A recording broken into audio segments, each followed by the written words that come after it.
Welcome to Legends of Grayskull, the podcast that dives deep into the mythology of Masters of the Universe, with your hosts Matthew Dooch and Shawn Scavarna. News, reviews, remasterings and more are just ahead on Legends of Grayskull.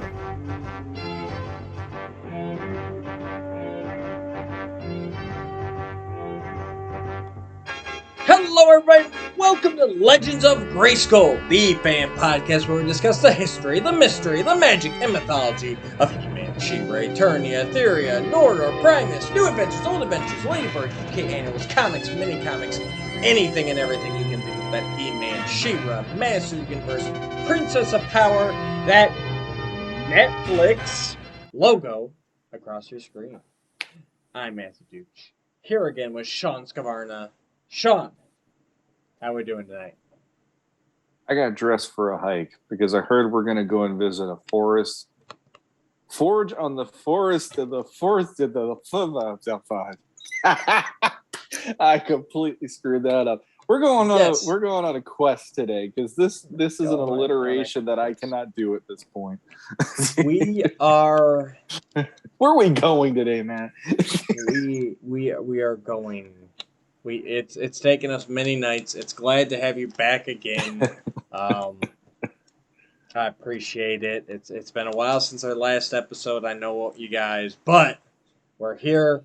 We're gonna finish up tonight. We're gonna finish up our Revelation breakdown, and we're gonna cover episode 5, entitled "The Forge at the Forest of Forever," streaming now exclusively on Netflix. So there's no recap, guys. If you want to find out what happened, what we thought about the other 4, go watch them. Pause us, come back. If you still haven't watched the series on Netflix, stop us, go watch Netflix, then come back here, start with our Revelation breakdown number 1, and cruise on through. Trust me, it's well worth your time. First off, let's talk about the people who made this possible. So this is The Forge at the Forest of Forever. This was written by Eric Carrasco, and again directed by Adam Canaro and Patrick Stannard. Okay. The Forge at the Forest of Forever. I have watched this episode numerous times now. I have not once heard them refer to anything in this episode as the Forest of Forever. That's bugging you, isn't it? It is! Why would you make this title? I mean, the Forge. Obviously, we're going to get to a Forge, right? I mean, that happens. But they do not mention the... Unless I have missed it in my near 10-time views. I've lost track, guys. But it's closer to 10 than farther away. Unless I have missed it that entire time, they never actually name anything in this episode the Forest of Forever. So why put it there except to hit that F alliteration? And yes, that bugs me. You know, why? You get a title. Like, this could have been called The Forge. The Forge at Central Tower. The Forge of Grayskull. I mean, why the Forge at the Forest of Forever when you're not going to name the forest in there? Oh, I kind of look at it like, okay, for starters, I don't like having to say the name of the title of this episode because, as you saw with the beginning of me trying to do it, there's too many F's for me to remember all at once, and I couldn't remember which order they even went in. And so I completely flubbed that intro. Normal man. And on top of that, it's episode 5, so there's another F to throw in there. Yeah. But here's the way that I look at that title, and I will say, I think it was they do those like the commentaries where Kevin Smith sits in with each writer. And if I remember... I am looking forward to finally watching those, because I have held off Because I did not want to be tainted. I mean, you can go ahead and share what you're going to share. I'm just saying, I have not watched them yet. I was waiting for us to finish up, and so I'm looking very much forward to that. But so if I remember correctly, Kevin Smith did rewrite some of the titles of the episodes on his own after they were already submitted, and this is one that, if I remember right, he did rename this to that. And I will say, this is the most Star Trek sounding He-Man episode I've ever heard, or Masters of the Universe episode, I should say, not He-Man, because it is not He-Man and the Masters of the Universe. But the way that I took this title, the Forest of Forever meant Preternia, and the fact that it is a wooden area, and Mossman talks about people become the forest, and he becomes this and all that. So I kind of looked at it as, well, everything's very, very green. Everything's very forest and woodsy. So it's just the idea of, this is how they're always going to be. That is forever to the people that are now there, the champions who are now dead, and they're residing there. And the Forge being right there with Central Tower. And it's like, I kind of viewed it from that angle, kind of like how people might call Metropolis the City of Tomorrow. Yeah. Or they have different names for different, like the Big Apple for New York, that sort of a thing. In a Superman comic, at some point they have referred to Metropolis as the City of Tomorrow, correct? Sure. Yeah. Yeah. I get the analogy. I get what they're going for. Why didn't you use it? You know what I mean? It's like, yes, it's the old Family Guy skit of, them saying the title in the, in the movie. But like, and no, I don't want, Clark Kent to be like, changes, and I am Superman, and this is my quest for peace. Like, no, but if you're going to use the Forest of Forever, use the Forest of Forever, in Mossman's speech, or what, but we're getting ahead of ourselves. But that's my only gripe, is that they don't actually use that phrase, the Forest of Forever, and it is a clunky title. I mean, you're coming from Power of Grayskull, Poison Chalice, Most Dangerous Man in Eternity. That's probably the second most clunky title, in my opinion, and then Land of the Dead. Like, everything else it's very kind of like boom, boom, boom. Boom, and this one just like, I don't know. Just my personal gripe. I do not care for this title. I think they could have gone a little bit better. And I'm sure part of it was, like, how do we title this episode without giving something away before? Because the episode list did come out about a week or so before the show premiered. So I'm sure that was in their minds. Like, okay, we'll throw the Forest of Forever in there. It's a good analogy, but since it's never actually used anywhere, it won't tip anybody off. Well, out of all of the 5 titles that they gave, this was the one to make my mind go, well, what's that about? And, from that point on, initially I was thinking, we're going to Preternia, as in the historical Preternia. Yeah. And we're going to witness Grayskull forging the sword, possibly. And, it was in my head, I went to a whole different place than where the episode goes, even though there is a reforging of the sword and all that. But yeah, I don't mind the title. It's mostly the alliteration that has me trying to say it. And I don't have any prompt in front of me, because that's just how I always have to do this. And then I'm like, oh, what the heck, I'm putting blah, blah, blah. But out of all of them, without having seen the episodes, that was the one to make my mind go the most, like, where are they going on this episode? That sounds really like there's a mystery to that title, more than Land of the Dead. Where you're going. Most Dangerous Man in Eternia, there's like question mark of who that could be, but there's a 50-50 shot you might get it right. Power of Grayskull, kind of a given. Yeah. Poison Chalice, what's the chalice? Yeah. Obviously it's poison, so what's the chalice? So in the case of this, it's like this one had this whole like the sky's the limit of what this is going to be and how we're going to present it. And now we're about to get into how they present it. So, yeah. Absolutely. Let's get into it. Number one, before I start, I would just like to reiterate my displeasure that Preternia is used as this paradise afterlife here. All right, just want that on record again. I've gone into my reasons numerous times. I'm not going to go deep, but I really feel that Preternia should not have been used for this afterlife. They could have come up with something else. And I'll leave it there. All right, so we come right into this episode with Adam carving a tombstone for Orko. And we haven't really talked about his O symbol, which Adam carves on here. I like how it's some simplistic, like it's still the O, but it's got that little bit of rune glyph, whatever, in the interior that just kind of kicks it up a little notch. But it's still immediate, like you see, and you're like, oh, that's Orko's O. You know what I mean? Just something we kind of skipped by before because it's not as evident on his outfit, I felt, as it is when Adam carves it on the tombstone.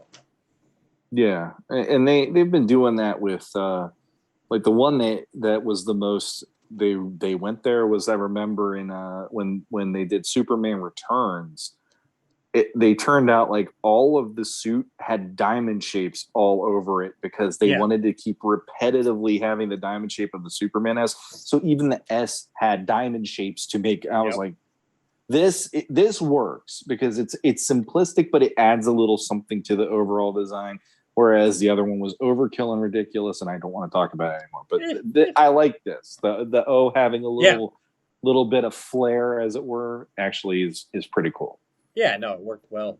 And of course they're all remembering him. Adam says you were loyal. Talia says you were kind. Evil Lynn says you are a fool. and again here we talked about it, a couple days ago on our last episode. Evil Lynn, there's a little bit of sincerity, or there's a little bit of me that wants to believe she's sincere, but she does seem actually torn up about the fact that he gave his life for them, and she even leaves her helmet by his tombstone, kind of like, and that's a moment. For me, I know you were already there a little bit, last time. Oh, but for me, this was the moment where I'm like, oh shit, like, is she really gonna, like, maybe not turn good, but at least stop being so evil? Like, is this a turning point for her? Is she, that symbolic nature of leaving her past behind, the skull helmet? That was the moment where I started questioning, like, okay, is she gonna be on the up and up, or at least more of a neutral, or D&D term, even a chaotic neutral, kind of person? Yeah, I again, like for somebody like me, Orko swayed me, and I was never the biggest fan. So I mean, imagine how she felt fighting side by side with him in the last episode, in particular. I mean,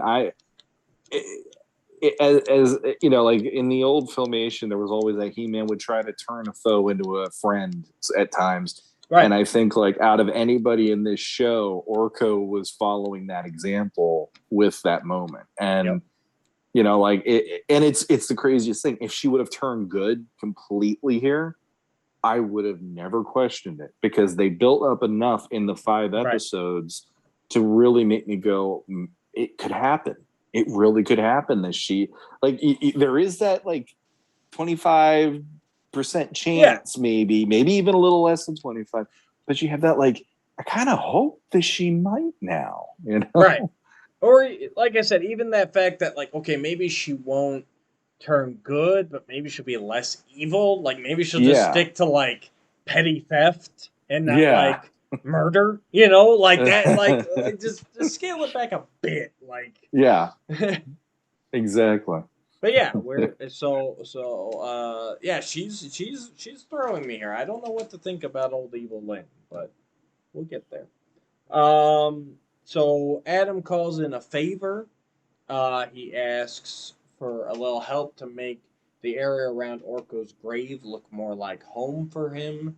And so a little breeze blows through and makes the vegetation and kind of a circle around the grave look like Trala. Some of that fauna that we saw in the Land of the Dead episode where they went to Trala. So, and we find out that Moss Man has made it here as well. Adam says it was Moss Man who did that.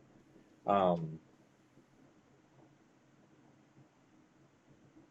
we'll get to Moss Man in a minute. He's got some big stuff coming up. So at the same time, while Adam's calling in the favors, Evil Lynn's starting to lose it a little bit. She's hearing some voices from her wand.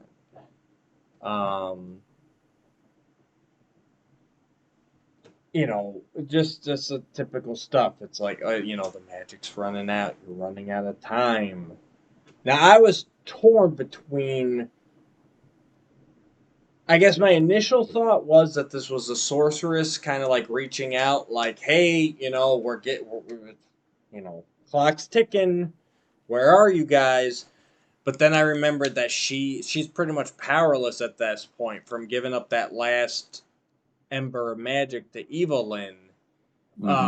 So for me at this point, after that's ruled out, I'm going, well, it's her own self doubt.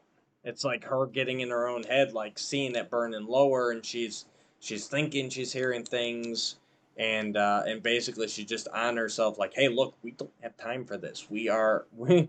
This thing's almost out. This is it. Yeah. Well, she's been that character since episode 3. Yeah. No matter what, so it wouldn't surprise me if it was her own intuition. So, luckily, Adam has the other half of the power sword. He just pulls it right out of the old vest. And he says, you can have it. Here you go. It's all yours. But he goes, you can even go find Hero. He's probably around Central Tower. You know, maybe he can help you reforge it. Oh, but just so you guys know, there's no way out of here. You're stuck here forever. Yeah, this moment bugged me. I know the pause that you're doing, and it bugged me because this is one of those. There's no way you can get out of here, but I think I know someone who can get you out. And I'm like, that don't talk in absolutes when you're going to take it away a second later. Basically, I'll say it right now, and who knows if I'm going to get hate for this or not. Out of all of the episodes, and we're talking even Poison Chalice, which I know is not the highest ranked for most people. For some reason, this episode for me is the one where I'm like, I feel like this one should be remastered sometime. Really? Yeah, really. That is surprising. Really.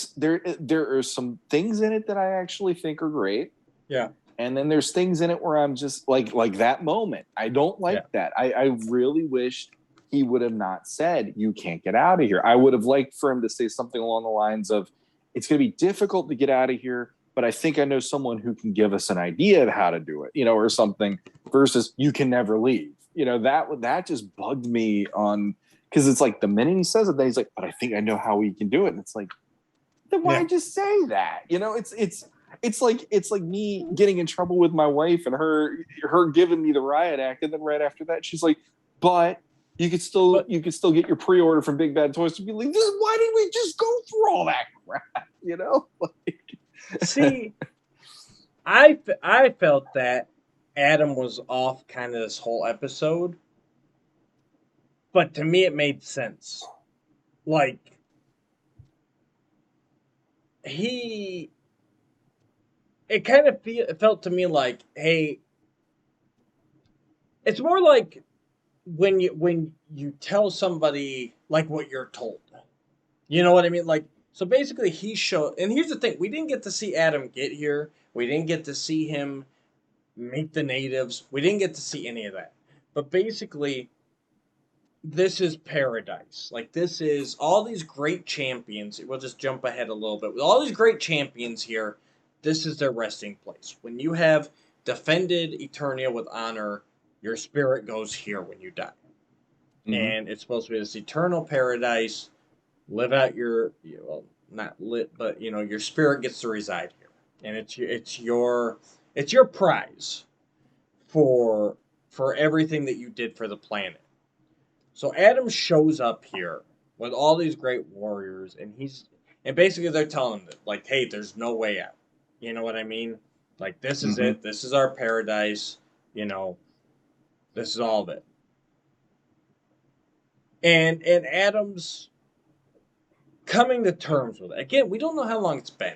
We don't even know if time flows in the same manner here.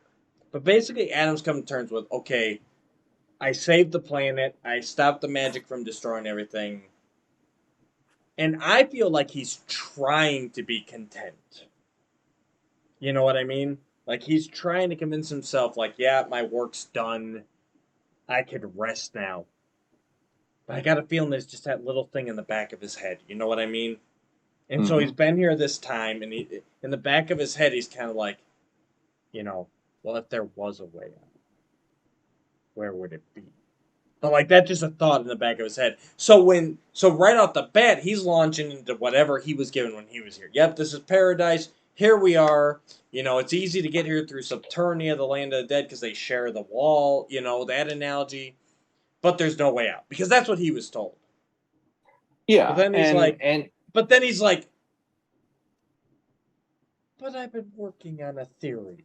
You know what I mean? Like, here's my thing about that, and yeah, go ahead. My biggest, I think, if I have a big complaint about the show in general, it's not any of the crap that all the negativity is going on about, and all the haters and all that garbage. My complaint usually comes down to, I really wanted there to be a B story in all of these episodes, because, and granted, we just said in the previous episode, when episode 4, Land of the Dead, we had talked about the fact that episode was jam-packed. There really was a good amount of episode just doing what they did there. My problem, though, is the B story would have been really cool if they would have, on episode 2 or somewhere in there, had like Adam, you see, like, it's dark, and then all of a sudden, like, the screen starts blinking, like when somebody's coming to, and he looks up, and there's these warriors standing around them, and it's like, here's Adam, and we're like, wait a minute, and then you can go through what the physics is of this place, what the history is of this place, and also get to know these warriors even better, because this episode does a great job of at least touching that a little bit. But I'll tell you what, I hope this is not the only time we get these characters. I know there's the issue about King Grayskull, which I personally do not have a problem, and I don't see as a problem, because this is now a different version of Grayskull than the 2000X. I love that Vicor, Wondar, everybody's here, and we get them for a little bit in this one episode, but it would have been kind of cool to have even 5 minutes in each episode leading up to this, dedicated to Adam learning about this, and them doing that to him, where it's like, you can never go back. And each episode, and it's like, it would lead up to, like, Wonder Woman, the first Wonder Woman in the scene up to No Man's Land. No, you cannot do this. No, you cannot do that. No, you can't. And finally, him just going, this is what I have to do. And he goes, and I think that would have been a little more my speed, at least, for this kind of an episode over. And I know this episode's relegated to that, and that's it. We either brought it up in the overview or in one of the previous episodes, but we said that before. Like, it would have been nice, just little. It didn't have to be long. But yeah, end of episode 2 is Adam waking up in Preternia. Then some snippets in episode 3. And I could even see it skipping episode 4. Like, we don't check in with him. And then we get here. And it's like, okay, it all ties back. But basically, that's where I am. So, like, I'm kind of filling in the blanks myself, but I'm... Basically, Adam's trying to convince himself his work is done. And so immediately he's like that with Talia. He's giving her the same speech that everybody gave him when he got here. Mm-hmm. But then immediately he's like, he sees that look in her eye, whatever. Like he's like, no, they need to get back. And he's like, all right, listen up, don't tell anybody, but I think I might know a way. Because even he's unsure. He's speaking in he's assuming and he's guessing. Like he's got a good theory, but he hasn't actually tested it yet. You know what I mean?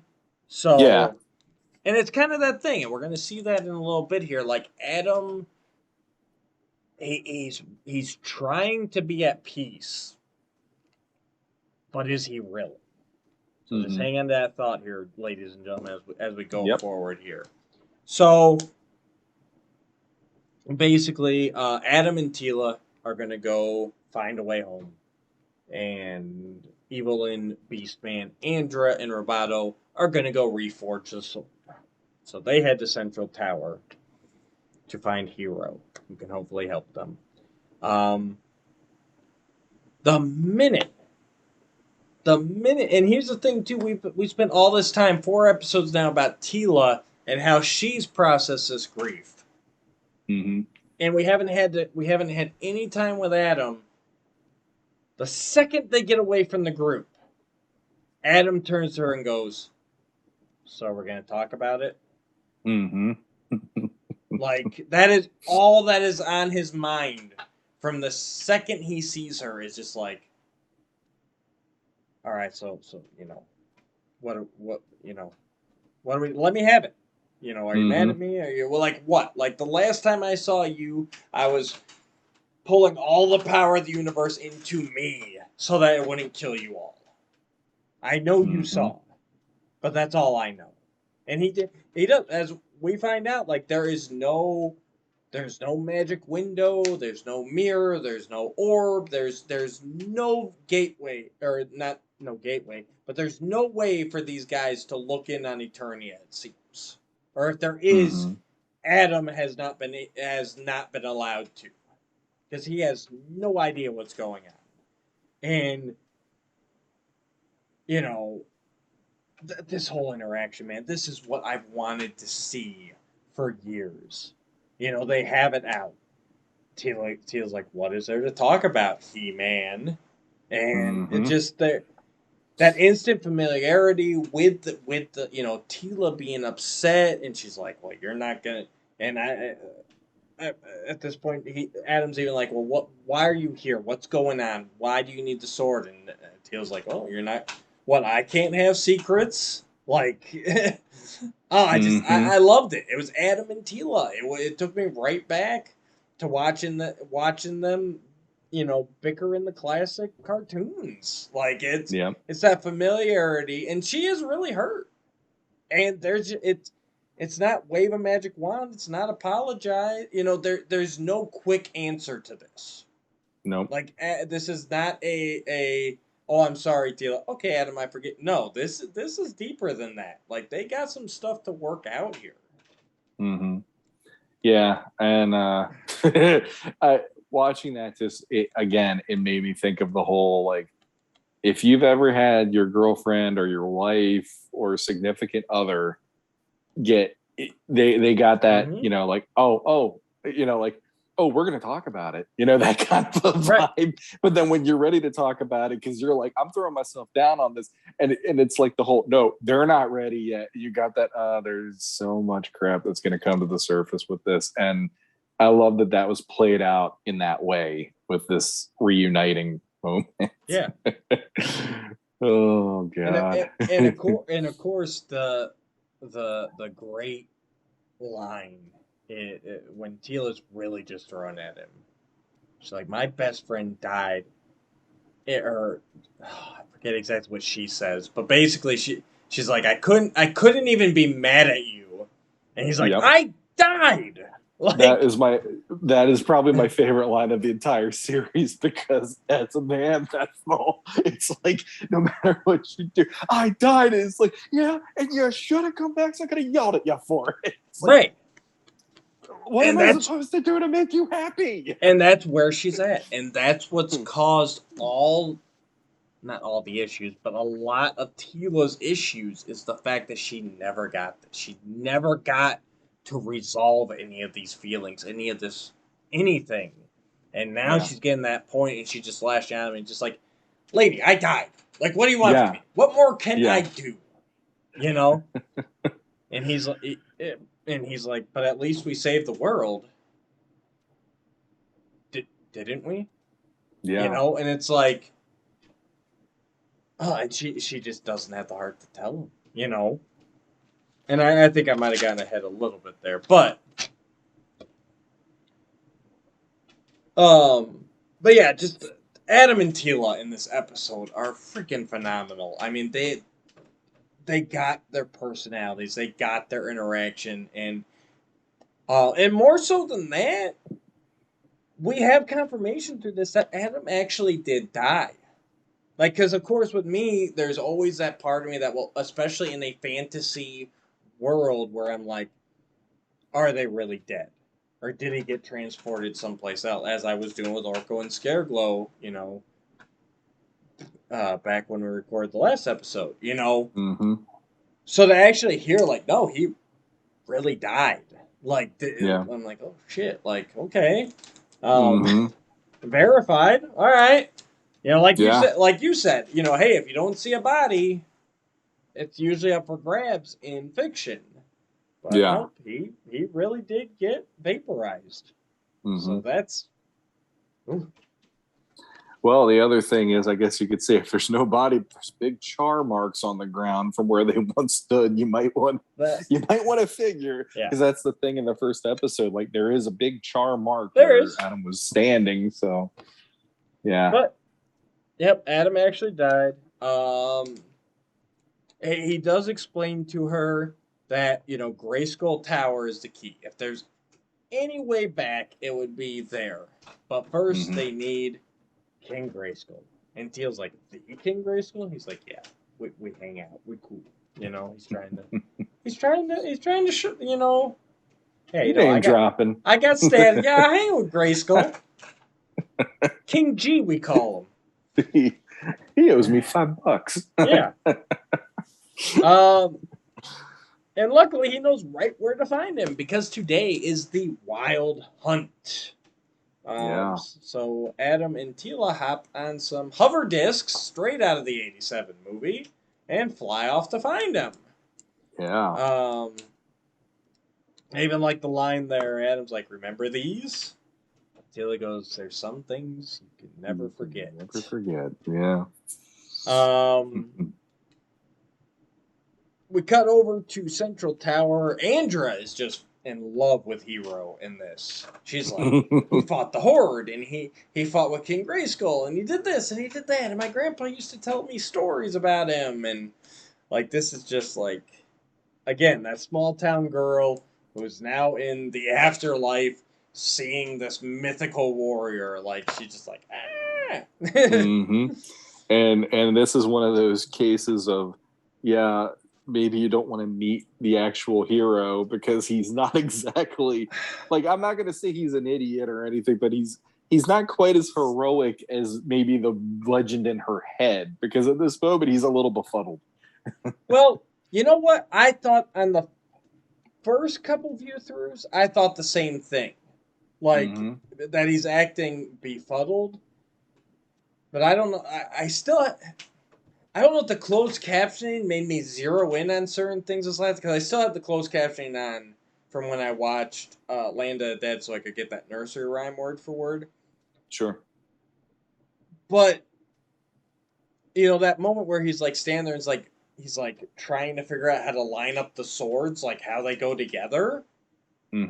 What he says there is, he says that he can't believe the sword broke. This is the conduit for all the power in the universe. So it's less. So this time around, I'm like, okay, it's less of a like, how's this work? It's more of a like, dude, you guys broke this? Yeah. Like, how, you know, how? Yeah. Like, this was forged in the fires of Grayskull with Trawling mages, and like it's the most powerful weapon in the universe, and you broke it. Mm-hmm. It's like when your kid comes up to you with your mini comic collection. It's like, I ripped a page. You're like, how? Yeah. I only gave it to you for a second. Yep. And you probably will put the page right where it was ripped, just to like, come Right? on. You're like, what? It's like, until I try it with my own hands, I'm not going to believe that you messed this up. And then when you do, you're like, oh, I guess it really is broken. Great. Yeah. Yeah. So I think, and the thing is, it doesn't line up. I mean, as we've seen, especially with this half of the, again, this power sword splits down the middle, and it separates into like a very light and dark half, more like Mm-hmm. 2008, where they're very different designs. Like there is Yeah. not insert slot A into hole B. Like that's Mm-hmm. not how this sword works. And Hero was not there for the forging. Grayskull was. So, you know, watching it back through, like I said, my initial reaction was the same. Like, oh my god, he looks like he's kind of acting like he's dumb. But I think it's more bewilderment. Like, guys, I left you alone with the sword for like a millennia. Like you couldn't take care of it.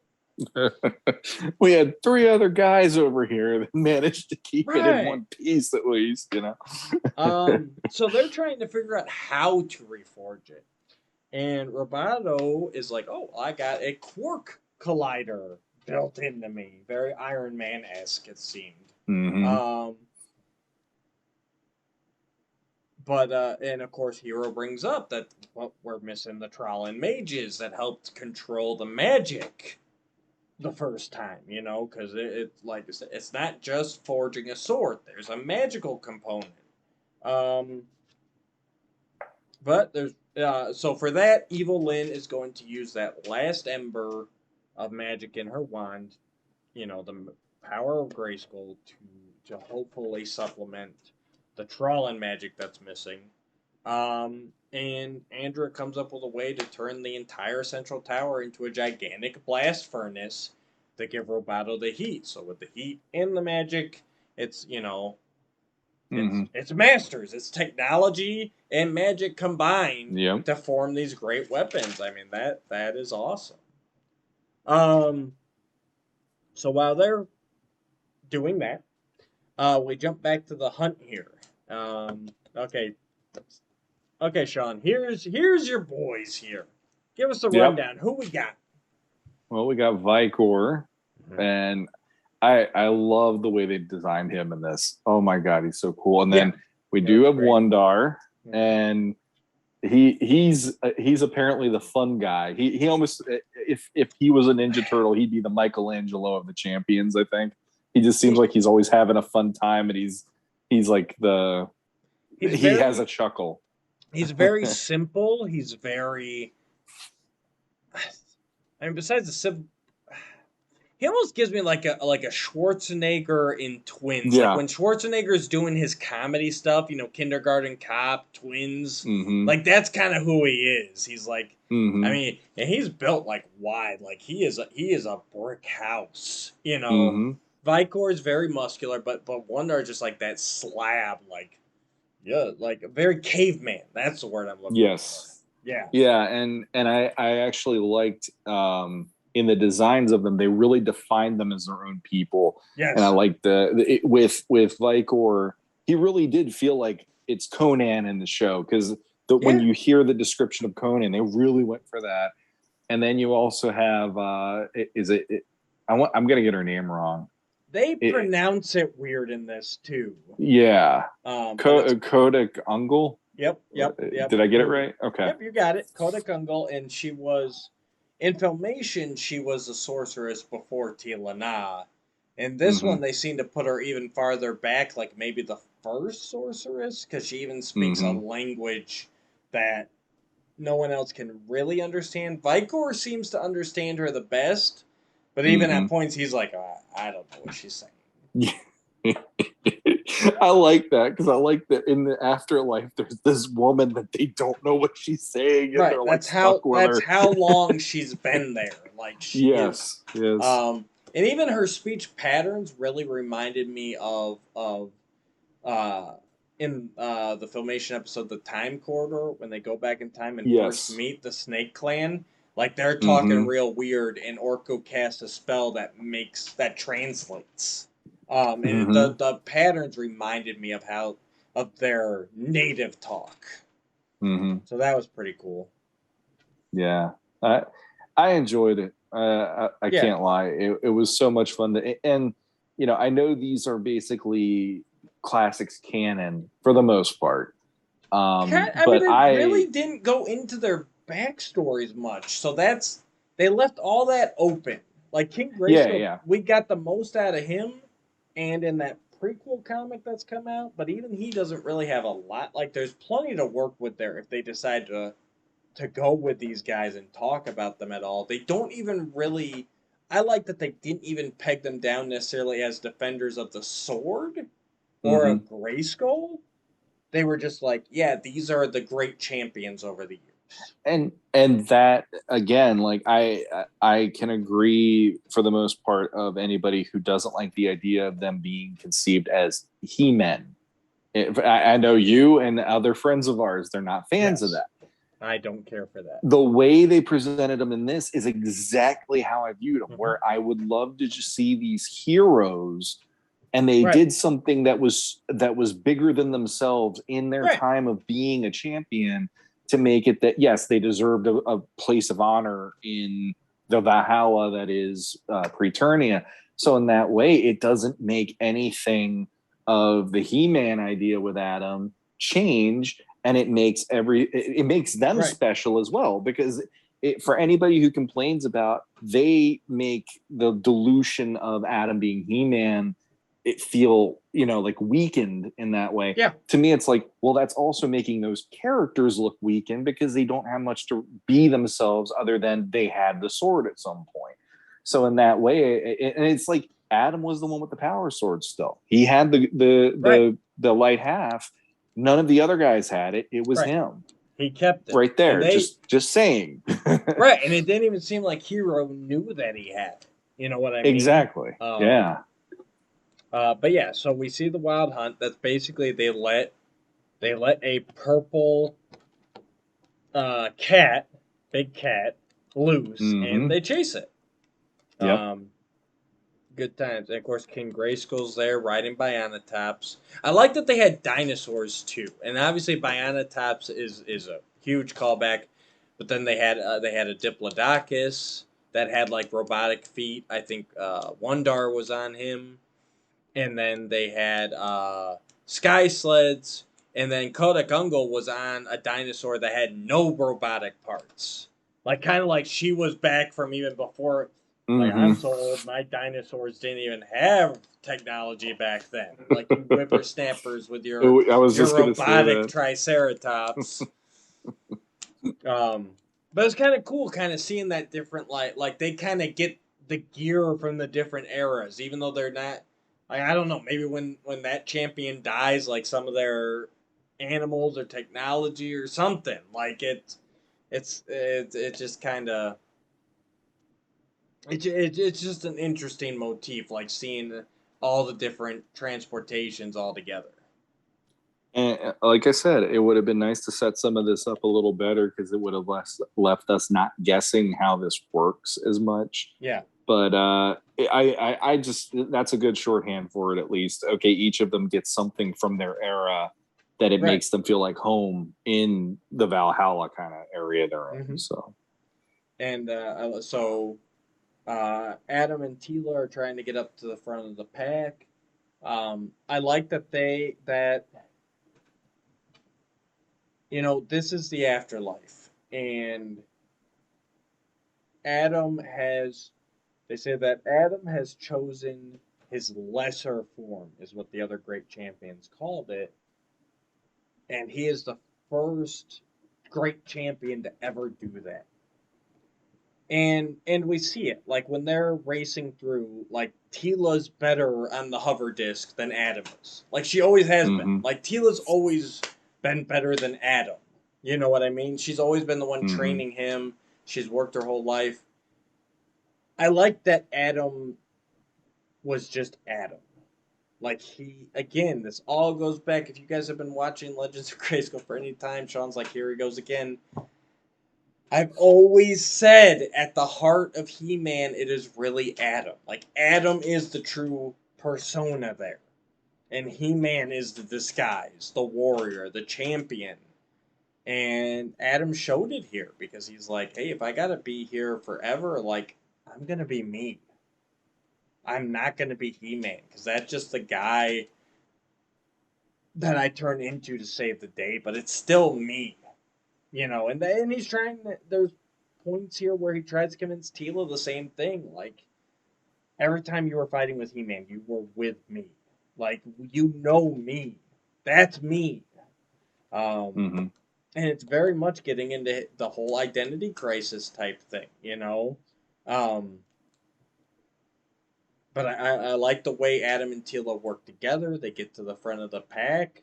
Um, and honestly, the other champions like make fun of Adam and everything. They call him Flea Man because he chose his small form. He's small like a flea. Like a flea, yes. But at the same time, they're not mean about it. You can see there's like a respect there. Mm-hmm. Like they're like, if anything, I got especially from like Vicor. Like he's kind of like, dude, you chose your regular form. That's badass. I got those vibes. They didn't go into detail, but I got that subtext. Like they're actually kind of like, wow, like you're pretty tough. Like you're confident enough in yourself that this is who you are. Yeah. Yeah. Honestly, the other thing about that though, I forgot about that moment because that does kind of lean a little bit towards maybe they had to use the power of Grayskull or something. But the other thing to that though is it would be interesting to see what the other forms of them are too. Well, you could even just out of curiosity. You could even just say before the tragedy. Like let's say it could be going more like that abandoned Masters plot line that we covered. Where Adam or He-Man was like that weak villager, and then he became like there are other ways to transform. Yeah, you know what I mean.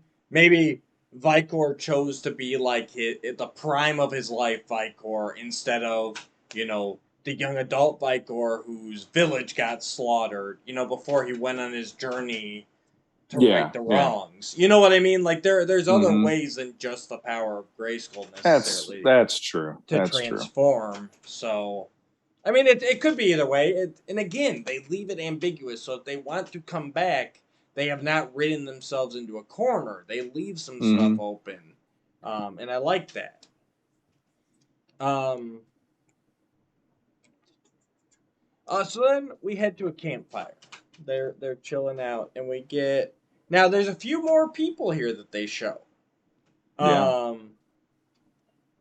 So we've got a girl whose back is to us. We've got an African American gentleman, and then a white male with green armor. Any thoughts on those three that we never actually get introduced to? I like watching it. I didn't process all of it, but then online, I've seen stills. Yep. And Shirella, yep. who she worked. She was with Hero. Yep. In the mythology. Yeah, she was an archer. I think I agree with you. I think that's who the girl is. I think that's her, but I don't know who. Like I know there were some people saying maybe the one, the African American was Sunman, perhaps. Which for me, I'm just like I don't really see them wanting to go that way. Yeah. So I couldn't even tell you who that would have been. And if it was Sunman, I feel like why didn't you give him some sort of wings? Like that's his big thing. Like where are the wings? For me, I was thinking, and again, he didn't live long enough to necessarily become a great champion, but maybe because of the way he died, in the Revelation prequel comic, I was thinking that could be Dare, King Grayskull's other son. It's possible. That was just a thought, maybe because of how he died with the Orlax, said like, okay, let him in, and then he got to choose his form, and it became the man he would have grown into. That was the best I could come up with. As for the white guy with the green armor, I got no ideas. That armor looks vaguely reminiscent of something, but I can't place it. Yeah, that's one of those things that I know Powerhouse keeps putting out, like their behind the scenes stuff with the character models and the backgrounds. Yeah. I'd almost love for them to have one where it's like, here's the Easter eggs that you might not have caught, now that it's almost a month away from where we got to see it, give it like maybe on the month date, go, okay, here's the Easter eggs that we put in there that if you didn't catch it, this is what we were doing. Or even just throw out those model sheets, like like they have everybody else. It should have their name on it, even if it's that's what I mean. That would be the Easter egg reveal of the champion number 2, great champion number 3. Okay, at least we have an answer. But right now we got nothing for you. Just speculation. And Tila and King Grayskull have a great little heart to heart here, where King Grayskull talks about how he talks a little bit about how he came to be. He was the first wielder of the power sword, and Tila unloads on him everything that's going on. She's like, "Yeah, we're screwed. World's losing magic, And yeah, she's like, we have to get home. And Grayskull says, he's like, hey, yeah, Grayskull Tower can get you there, but he throws out the caveat. That because Adam comes up after Tila has talked about what's going on with Eternia, but he catches the tail end of the fact that Grayskull Tower can send them home, and he asks King Grayskull, he goes, "Well, have you ever gone back?" And Grayskull's like, "No, we're dead. That's unnatural. We can't do that." And he goes, and he lays down the big thing is that if you go back, that's it. You don't get a second pass to Preternia. This is a one-time thing. You live your life, you die an honorable death, you get here. But if you go back, there's nothing for you. And he says he feels like he's only lived since he's been dead, that he had nothing to fear, Yeah, and now he can reap his infinite rewards for what he's done. And he goes, yeah, I have no idea why anyone would ever want to go back, basically. And the looks that Adam and Tila give to each other on that, those sideways glances. And that's what leads me to believe, like, yeah, Adam was already thinking about this. Like, if I can find a way back, and I mean, it's what I wanted to see for a long time. I want to see some progression in the Adam and Tila relationship, and this is hitting it for me. Yeah, she's pissed at him. Yeah, she's mad at him for everything he kept from her, but at the end of the day, you can see in her heart that she wants more time with him, and she wants to actually progress to something. Yeah, pretty much. Like I said it recently when we talked about episode 1. I want to say, it's like anybody who's lost someone important to them, who wouldn't want an extra day with that person? I mean, the movie Onward, which is one of the greatest Disney movies I've seen in the last 5 years, was all about that. And it's such a great movie just for that reason. And this show does the same thing for me, where, like you said, Tila, now knowing what she knows, that puts everything else in a whole new perspective for her. And she couldn't have done anything more with that. Right. And now here's this opportunity. And it is like the Superman 2 kind of thing. It's like, okay, you give up this to go back and do the thing that is right. Right. But you have to sacrifice something, and again, it sets Adam up to be in this light where, again, I grew up with He-Man being his own character, and that was my version. And when I saw Filmation, it always screwed me up that He-Man is a magical incantation to become the character that I bought, but Yeah. I thought he was his own person. But it's like, you know, for me being who I am, this show is making Adam and Orko look a hell of a lot better than they ever did, because it's like these are the moments that make you go, but he's a hero. And a hero is sometimes that person that does the hardest choice, but they know that that's what has to be done. In this case, he could lose Eternity just to do the right thing and know that Eternia is safe again, you know, and the people he cares about are safe again. So, yeah, I mean, you want to talk again, we have talked many times on this show, and there's so many episodes that I know we've said it. Yes. Stakes. This is what it's about. For us, it's like if you tell a story and you bring in the stakes like this is where we are eating this stuff up, because how are we supposed to be invested if there isn't some kind of a big decision like this at the end of the day? So absolutely. I appreciated them going this way with it. And like I said, I mean, my biggest complaint is I wish we would have had more time with Adam to have him kind of being at ease, but not quite at ease at being dead and being in the afterlife. And even having like conversations with Grayskull going like, you know, I still think about them, you know, and Grayskull being like, I do too every day, you know, and it's like, it doesn't mean that you should interfere. It means that the love still continues in you in that way. That would have been cool, you know, and to have that. And then all of a sudden there's Tila just standing there and him going like, well, shit, you know, like, hey, Grayskull, this ever happened before? So I just made her so mad at me. She came to here just to give me crap about it. This is amazing. So moving on, we are heading back to the Central Tower. They are getting ready to forge. Evelyn gives the magic to Roboto right into his quark collider. They plug him in.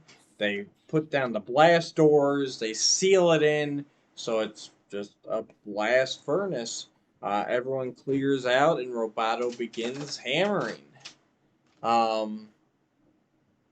Central Tower, I got, especially obviously the interior, the exterior looks just like the toy, and I didn't have this toy as a kid. I've never had it, so I don't know. But the inside in this series really reminded me of the Mike Young Productions Hall of Wisdom.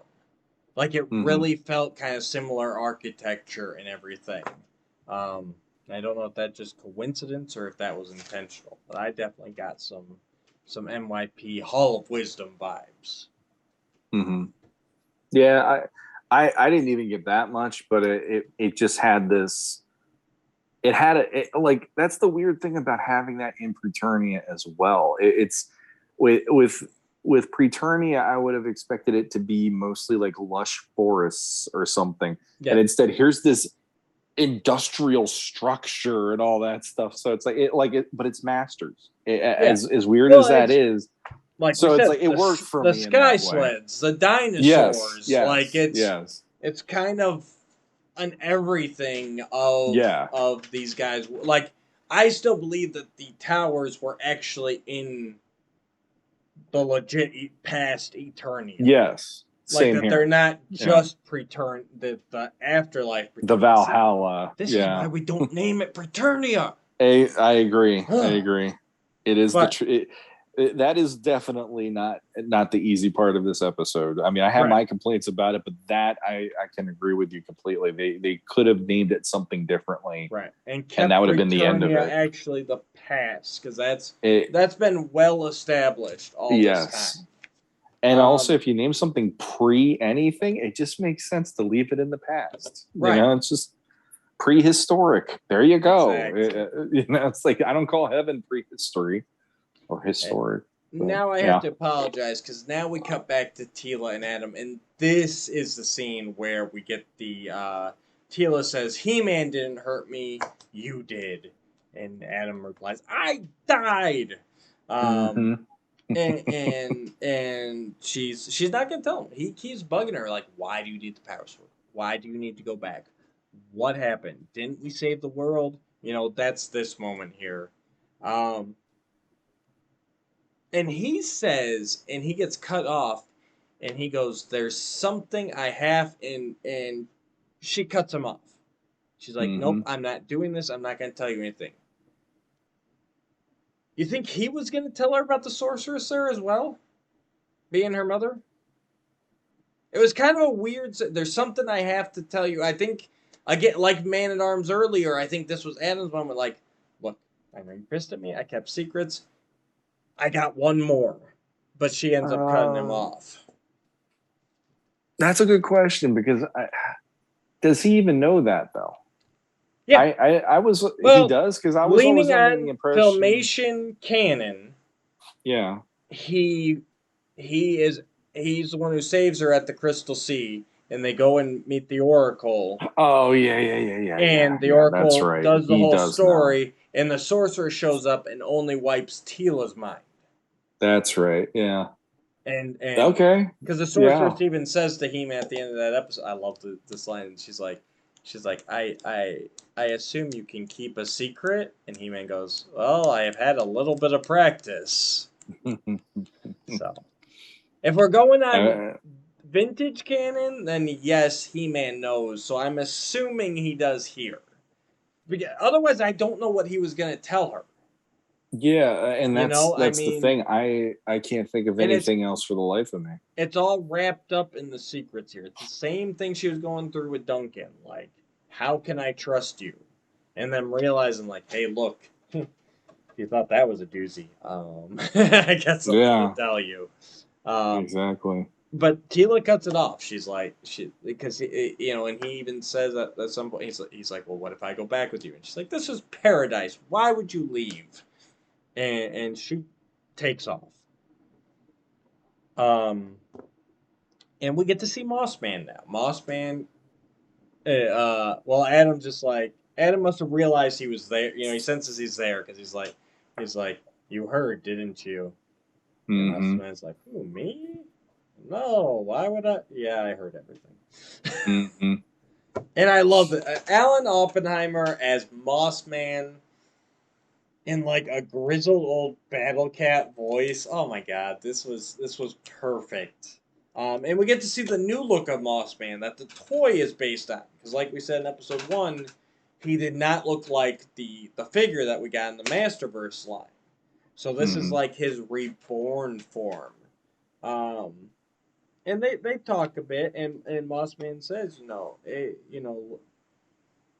they're talking about why would you leave? Should I go back? Shouldn't I? What are the pros and cons? And Mossman gets into that forest analogy, even though they don't use the word forever, ever. But, he's like, hey, look at me. I died, and I became a forest. And here's the thing, though. He says to him, he's like, I'm still young. I'm only 1 million years old. Like, I've got a whole life ahead of me. So, is Mossman really dead? Like, there's a little bit of it here where I feel like maybe they're ramping him up to like Mossman that died by Skeletor's hand, like that was like the master of camouflage Mossman. But in death now he's got like the whole forest at his control, and now he's like changing the flora and the fauna to look like Trala. He seems more elemental now. So is it like, did he die and was reborn? Like, can we still count him as dead? The thing about Mossman that ever since Mike Young, I kind of go like, I feel he's one of those characters that wherever there is a new bud of something opening or a new flower forming, it's like he's still there, and all of that combined would equal to he's back and he'll show up again.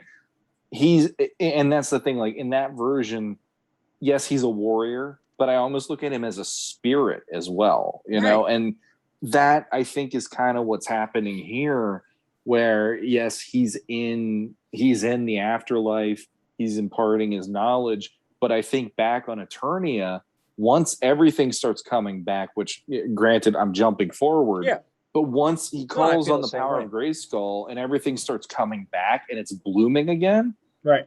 I kind of feel like that's like pulling him either back or there's like the essence of him still there, and then a new one's going to form that will be like a new champion in Eternia to help with the heroes. Yeah, it felt like it was bridging that gap because there's been we even talked about when we had Matt Rodriguez on. I think the first time, like, do you prefer your heroic warrior Mossman or do you prefer your like nature god Mossman? You know, and this kind of felt like, hey, we're trying to bridge that. We're trying to get the two versions together, and basically he had to die and rise again. I'm gonna leave him on the death list for now because we don't. Spoiler alert: we don't see him outside of Preternia, but I feel like he's kind of above that. Like he like I say, he's more of a force of nature now.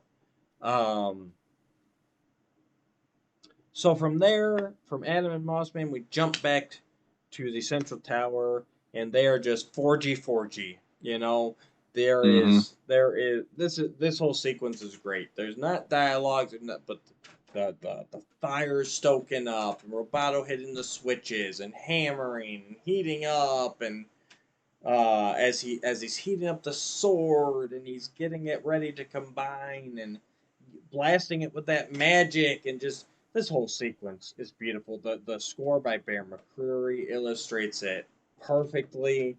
I down to the point where you know Bravato's reaching like critical system failure, and you see his like visor screen, and it's like cracking and getting staticky. And then basically the only problem is the fact that they're missing those Trolling mages, because when he goes to actually put them together, that magical blast just knocks him apart. Yeah. But the sword is whole again. It's hanging in the air, very Filmation-y, very Sword of Protection and the Secret of the Sword. You know what I mean? Like it's, but yeah, there was nothing there to control that magic blast, and unfortunately, Roboto does not survive the forging of the sword, and everybody rushes in. Tila's there, and he tells her, you know, hey, let Father know that he basically created a miracle, like because as all of his programming is shutting down, Roboto is actually afraid to die. Like he's afraid of shutdown, and he's not supposed to be able to feel fear. So he's like, and at the same time, he's ecstatic. He's like, that's amazing. Like I'm not just a creation. I'm a miracle. That at the end of my robotic life, I'm afraid to go. And he shuts down. And this one got me. Oh. I mean, Orko got me too, but this one was the unexpected. Like, you know, I've always been an Orko fan. Like, I get his place. So when he died, no matter what, if he were to perish, like, it would get me. But Roboto was like that unexpected. I'm like, but, you know, and like I said, that whole monologue as he's going, where he's like, he's afraid, but he's proud, but he wants to make sure that Duncan finds out the amazing work he did. Like, and of course I got to put Roboto on the death count because he felt feared. And but yeah, I mean, that one was a sucker punch. I'm like, I didn't think I would be that upset about Roboto dying. You know what I mean? Like, you hate to see anybody die, but Roboto was one where I'm like, you know what? I could be okay with that. But now it's because he is the robot to me. But now it's like, but even if they rebuild him, does he have the same memories? Does he have the same? You know what I mean? Like there was a life force there. Yeah, I mean, like I feel like they did a really nice job of bridging the way that he was in 2000X, which is why the minute that they had him in the show and I saw that personality come through, I'm like, it's not 100% 2000X, but that the first episode with him, Roboto's Gambit, where I want to help. Right. is like those are powerful words in any situation, and especially with what they did in that episode with they're outnumbered and they don't have any good ideas of how to stop what's happening, and he still wants to go in and do what he can, and he even augments himself. And now here we have this where he's augmented by having the knowledge of Duncan because of how he was built and everything. So it's like he's an extension of Duncan. And on top of that, again, I could hear in my head, I want to help. Right. So, it's like you put those together and then you add into it, if it wasn't for him, the sword wouldn't have gotten forged, because if you think about it, if they brought Duncan with them, Duncan probably would have died there too, because if you saw how everything worked out, I don't even think he would have sustained in those temperatures. Exactly. Like that was when I was watching that part, I'm like, he's going critical and he's a robot and probably can withstand heat that's even hotter than a normal person. So if it wasn't for him being there, we would have lost Duncan, and that's no good either.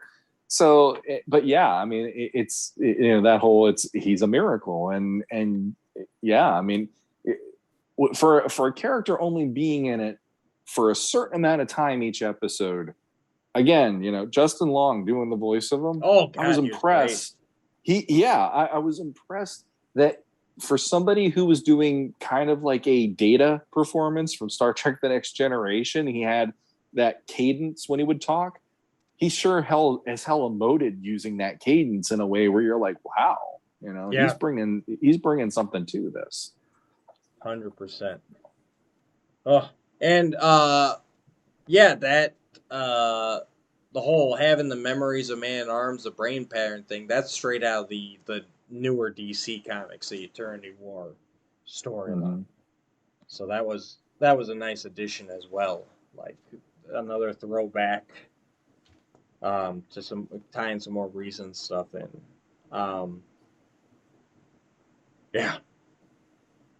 So then from there, basically we jump right to Grayskull Tower. Like it's time to go. We're running out of time. We've got the power sword reforged. We got to get to Grayskull, call the power back.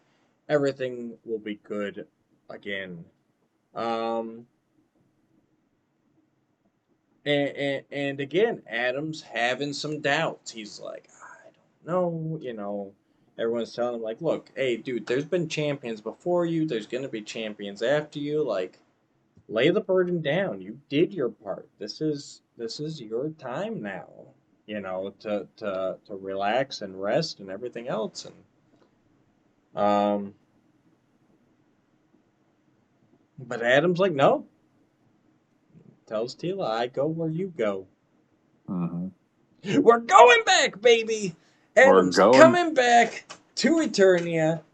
Damn eternal paradise. And it actually works because he's going back to the future.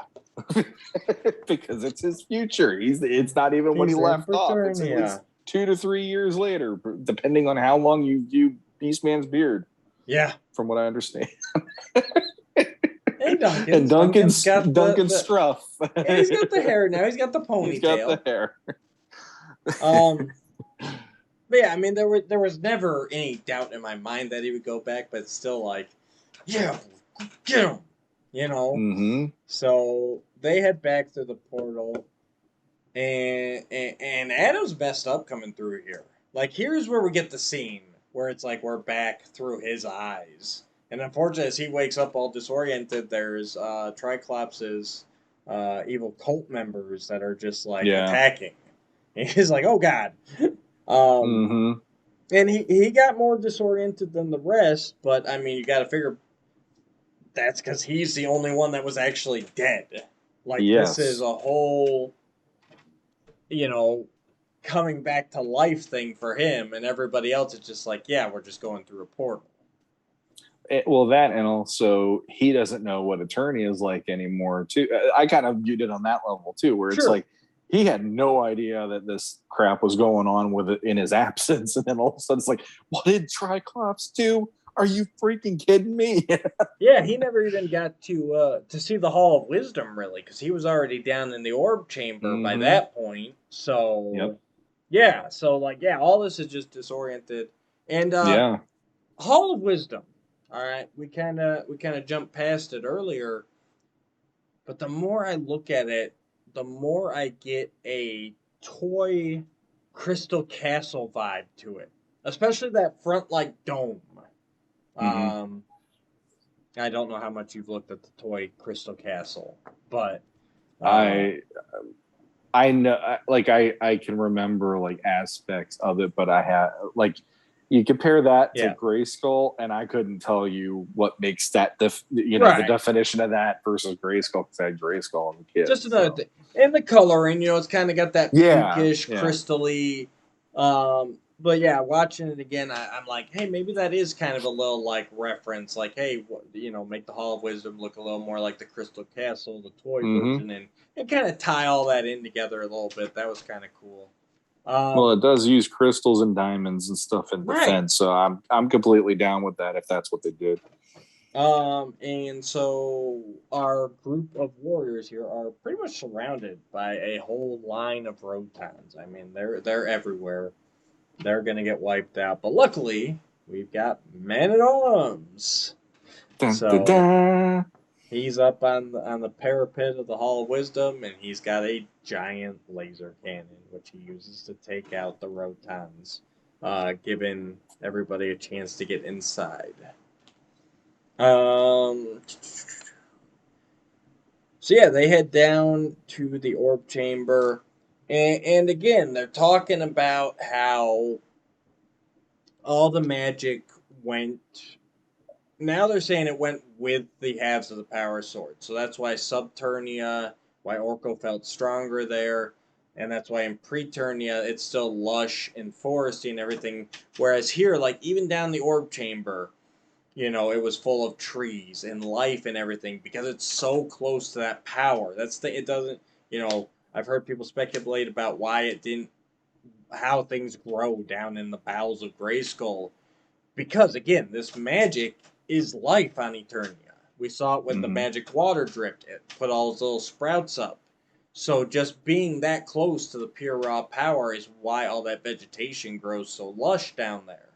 And I like that idea more so even though the crystal bowels in Mike Young looked really cool. I like the idea of like this is the life force of Eternia, and really that nature, woodsy down there. Mm-hmm. Yeah, I like that. I like either or, to be honest, but I always felt like the Mike Young one pushed it way more than like the spatialness in it.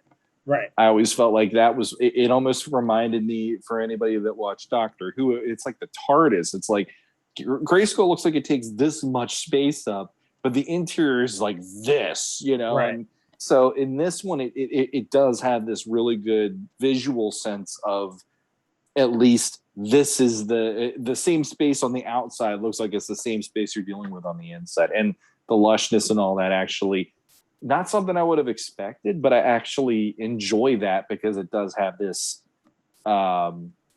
It's like it's the fountain of youth kind of a feel, right? Or exactly. Like you're saying, it's instilling the life essence through the magic in the way that this is. Again, never would have pictured that in Grayskull, and it was kind of a nice surprise the way they added this to that to their canon for Revelation. Absolutely. So, but as they get down here, everything's dead. It's wilted. It's brown. Like everything's messed up.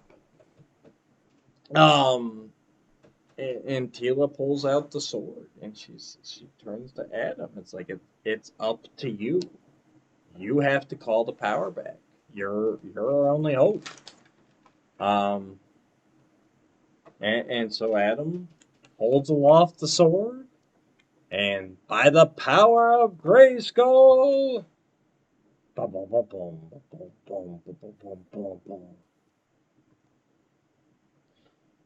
He starts calling the power back, and it works. That's what surprised me the most. I was waiting for like a monkey wrench here, but the power comes down. Grayskull changes back. It transmorphs back into Castle Grayskull. From the Hall of Wisdom look, and the vegetation grows back. The orb starts to reform. It sinks back down into the chamber, the holder. The sorceress enters a ray of light, and it looks like she's getting transformed back into the sorceress. Like everything's working, which is amazing. And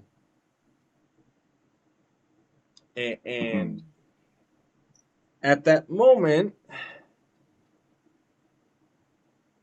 and when once the Hall of Wisdom transforms back into Castle Grayskull, Triclops is like, "Oh no, we're in trouble retreat." And yeah, he calls a retreat of all his forces that are laying siege to the castle. And and even we remarked that when the power left after the explosion, like the night sky like turned to kind of a generic, starry sky.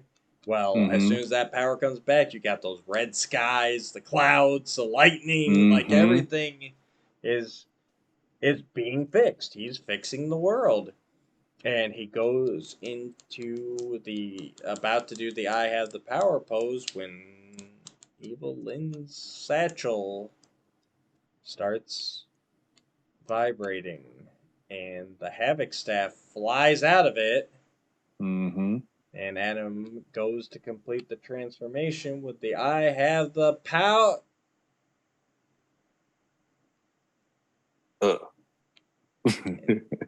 Basically. He gets run through with the Havoc staff with its pointy end as Skeletor rematerializes. Yeah. And again, this show does the whole, they do it once, and then when they do it the second time, you've seen that coming, and the fact that the Havoc staff in the fight with He-Man turned into like the spear at the end. He turned it sharp and pointy at the end, and the fact that here we go, he should have saw it coming. I mean, but nobody would have figured. That's the thing.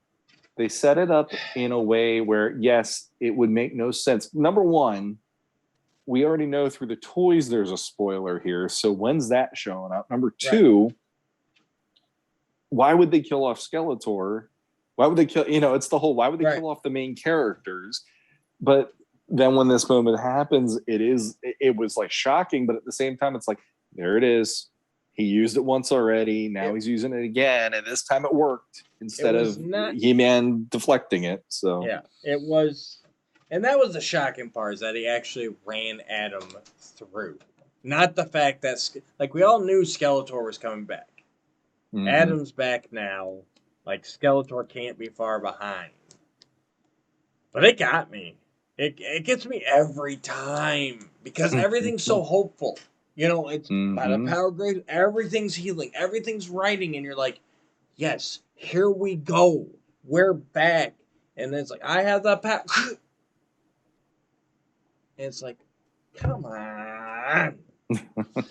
Well, here's something about that moment that got me. It is, and maybe it's just me. I don't know. I kind of have this feeling like the mini comic for New Adventures showed that he's in the middle of the transformation. Yeah. And wouldn't that have equated to Skeletor not being able to pierce the power that he's using, because that messed him up pretty good in those. Yeah. So there is a part of me that's like, how did he do that? I mean, I get that he's using the Havoc staff, but he's still so close to the transformation. You'd think there'd be like something where he puts the staff through it. It would be electrifying him or blowing him back. Yeah. In that moment. It would have been nice. I have my reservations on how that worked personally, but this is what we have as the story, so we're just sticking to that. It is. So, yeah. So Skeletor stabs Adam through, takes the power sword, throws Adam on the ground.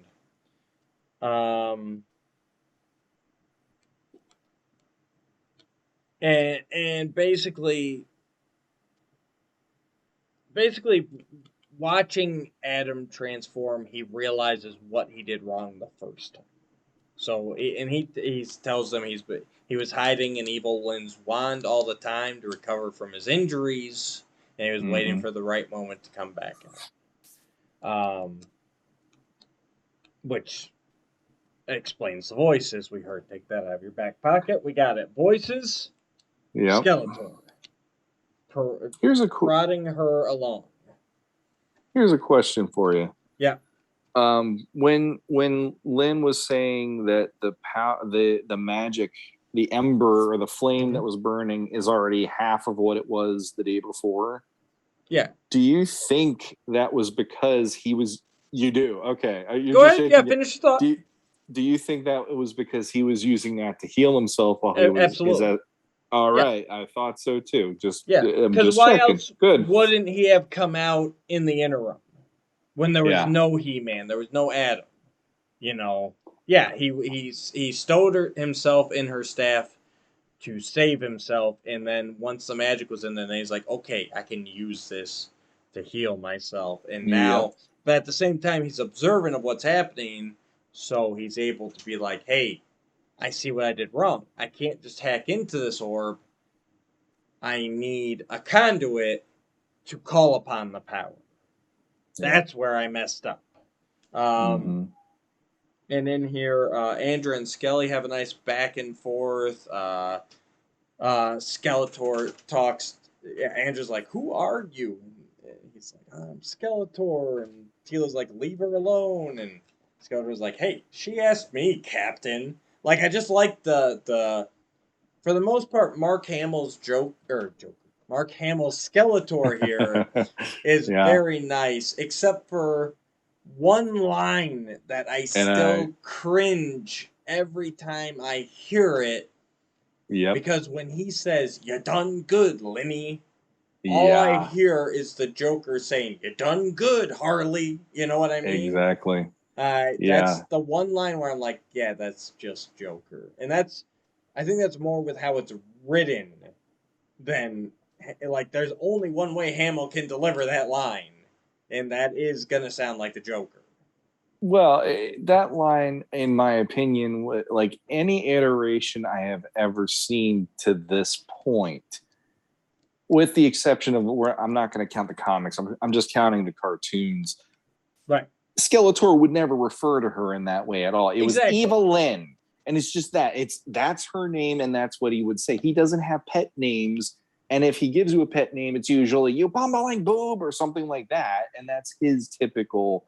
So it's like it's so out of the vernacular that is Skeletor, and that moment when I heard it, I was like, I didn't need a Joker reference here. Like it really was like they just threw it down there, and I'm like, could we not do that? Because Skeletor isn't Joker, and anybody who has, there are moments where you can hear Joker come to the surface, and it's just because it's Mark Hamill.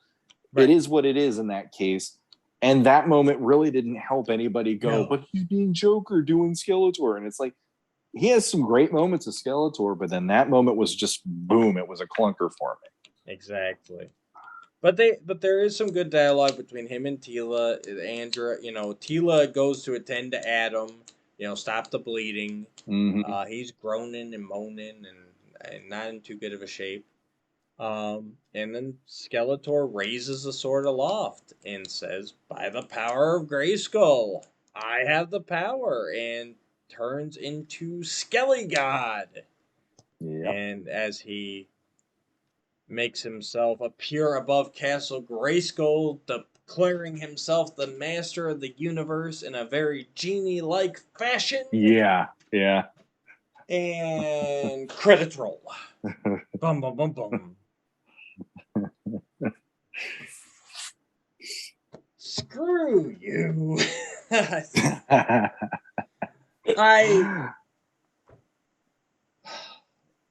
Okay. The fact, right off the bat, I don't like the fact that they put that Skeletor, or anybody apparently, can just raise the sword aloft and say the words and get the power of Grayskull. I don't like that. And I have no problem with Skeletor getting the power of Grayskull. Loved it in the 87 movie. I mean, It can be done well. My problem is that's not how he gets to do it. I guess is my thing. Like that's not yours. That is something that only certain people can do. And Skeletor, especially in this iteration, because this is not uh well, at least as of right now, it seems pretty clear that this is not Keldor. This is not my lost uncle. This is Mm-mm. Demon from Another Dimension Skeletor. So, in my opinion, he should not be able to raise the sword of law and say by the power of Grayskull and have that do a damn thing. Except maybe open the drawbridge. Maybe he could use a sword for that. I'd be all right with that. But he's got to find. I didn't like that. I didn't like it when I first saw it, and I certainly didn't like it anytime since then. It has not gotten better to me. Mm. I look at it like, I don't know. The way you're talking about it, it's making, in my head, I'm going, okay, so are you looking at it from the sword itself is going to be similar to Mjolnir with Thor, where it's someone who's worthy is only able to wield it and actually say it without getting blown to shit, Yeah. you know? I mean, less Okay. restrictive because we know King Grayskull used it. We know Mhm. Adam uses it. I mean, Dare, if you follow that storyline, will eventually use it, Mhm. So, and then of course you've got the Sword of Protection that Adora can use. But yeah, there has to be some restriction to it. Because Mhm. otherwise, why isn't everybody just like, Adam just like, here, call upon the power of Grayskull, then pass it to Man-Arms, then pass it to Stratos, then pass it to Mechanic, then pass it to Buzz-Off, then pass it to... Well, You know what I mean? Like, there's... no, I know what you mean, and the thing that I think, no matter what we're going to be having in the future of this brand, for at least in the foreseeable future, is that idea though, because look at how Multiverse ended, and look at Right? even how Eternity War ended with that splash page of He-Man. You have the power. But he had to forge separate weapons for them. Well, I understand that, but I'm just saying I'm just that saying. that like's a whole nother thing Right. to even like I'm complaining that we should have had more of Adam in Eternity. That's like, imagine also Right. Skeletor now has to find his own version of the sword. It's like, oh dear God. But there is that part of me where I'm like, I honestly feel like the people in charge, that is the angle they're gonna go with, because it feels like they don't want to just have it be He-Man is always going to be the one having the power. They want to spread it around a little bit in a way where everybody gets to be super powered now. And I don't know if I like that personally myself, because it waters down He-Man, like you're saying, Right. for even the champions. But I Even don't if know. they It feels like they're had going it, there. 87 movie, they used the Eye of the Eternia thing, and like him putting the power sword into the slot on the throne of Grayskull. You know what I mean? Yeah. Like, Yeah. so even if they had it where this time Skeletor takes the power sword and opens the vault back up, and this time instead of just cracking it open, he actually like absorbs the orb or something like that. Like he can. That's all I was looking for. Just like Sure. a little difference. Like to me, it just he can't just. Yes, Skeletor can control the power of Grayskull. Absolutely, it's happened before. That's the stakes, right? Like that's what we've been Mm-hmm. told since the beginning. Like if Skeletor takes control of Grayskull, we're all in trouble. Yeah. So even if he, inserted the key back into the slot of that pyramid, and then like a throne popped up, and Skeletor sat on it, and like became the king of Castle Grayskull and got the Skelly God powers. You know Mm-hmm. what I mean? But that's all. I need that little bit of difference, I because otherwise it's I just all right. Well, now somebody else grabbed the sword and changed, and somebody else. It's too loose. Even at the end of Eternity War, Adam had to use the Forge of Grayskull to make the weapons that could tap into the power. It wasn't just like, hey, here, take my sword. Say these words. I got to print on a card here for you. Everyone take a card. mm-hmm. It just there's got to be those rules for me and they have to stick to them. You know, it's not a deal breaker. I mean, obviously, I still enjoyed the show overall, but that is one of the moments where I'm just like, really? That's it? Like, he didn't even have to take over Grayskull for that. You know, that means at this point, anytime he gets the sword, he can get the power. You know, even if Adam ends up beating him, basically now you have to kill Skeletor. And now we're paying ourselves into that corner again of, you know, that all the modern stuff likes to do where we have to kill the villain. Kill the villain. And it's like, well, yeah, you have to because now he doesn't even need to be in Grayskull because he knows the incantation now. So He-Man's walking along a country road. Skeletor ambushes him, grabs a sword, and boom, I'm Skelly God again. You know what I mean? It's too easy for the villain. You gotta have a little bit more, in my opinion. Well, the other thing too is also, for me at least, it puts the whole second part into how are they going to make this work based on, and that's what they want to do. I get that. That's the whole cliffhanger. Yes. Okay, how are they going to do this? But there is a certain amount of, okay, so if they're going to heal Adam, which I honestly think that's going to happen, and I don't know why people think he's dead at the end of this episode. He's not. Let's talk about this right quick. Okay, again, sorry, don't mean to interrupt you, but we got our body count here. Body count. All right. I forgot about the body count. So Skeletor never died. Like that's Throw him out of there. That's a complete falsehood. He was never dead. Okay? He-Man, he was dead. Adam He-Man was dead. He came back. He got better. Alive again. Yeah. He's wounded. Now, to me, the last I saw him, he was moaning and groaning on the floor, right? Yep, he was. Now, that's still technically alive. Yes. Not as good as mostly alive, but better than somewhat alive. Yes, exactly. By Princess Bride rules, we are okay for right now. We are okay with that. He's here to blave, as it were. Okay. So He-Man's... Okay, so we'll get back to body count in a minute. Go ahead and finish your thought. I just wanted to jump on that while we were talking about Adam getting healed. Well, you know, there is this element now of like, okay, if Skelegod has the sword, how's that supposed to work for Adam? Right. And then on top of that, it's we already saw if one like here's the thing.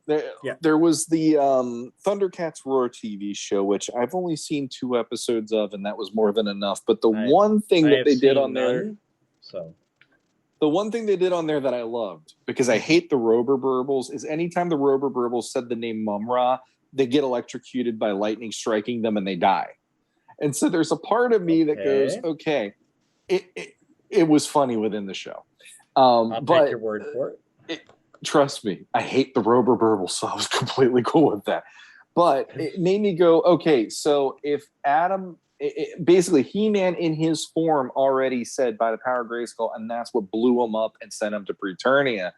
If Adam gets a way to get the power back, how is that not going to supercharge and blow up Skeletor as Skelegod? Hang on. So there's like... Wait, go through that again. Skelegod is already with the power of Grayskull. Right. So Skeletor has the power of Grayskull. Right. Adam needing to get the power of Grayskull somehow, however he gets it, there's already somebody using it.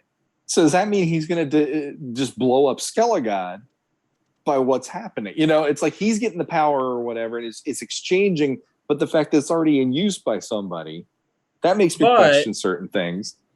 If we're going by vintage canon, Adam and Adora were both able to transform at the same time. But using different incantations. Right. Again, we have the problem with him using the sword. So right. Again, what are the rules here? I guess that's the biggest problem. That's what I'm saying. You know, so, and I hope that this doesn't mean that Adam can't transform in the back half. Or even we get the typical, like, episode 10, Adam finally transforms into He-Man.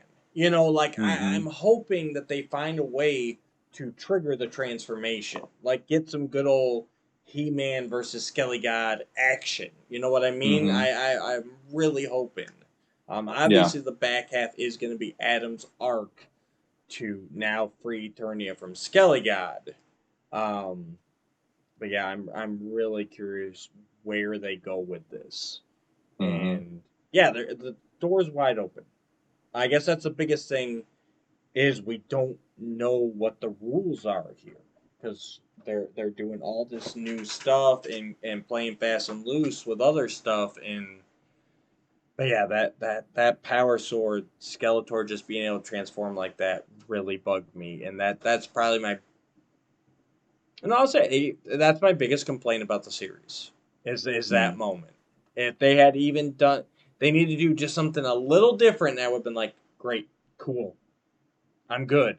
But for him to just raise the sword aloft and say the incantation, I'm like, no. It doesn't work that way, or it shouldn't. But well, the only thing about that from just a storytelling perspective that I at least appreciated was you're hearing someone that you know shouldn't be saying it, and it sounds like it really does have this.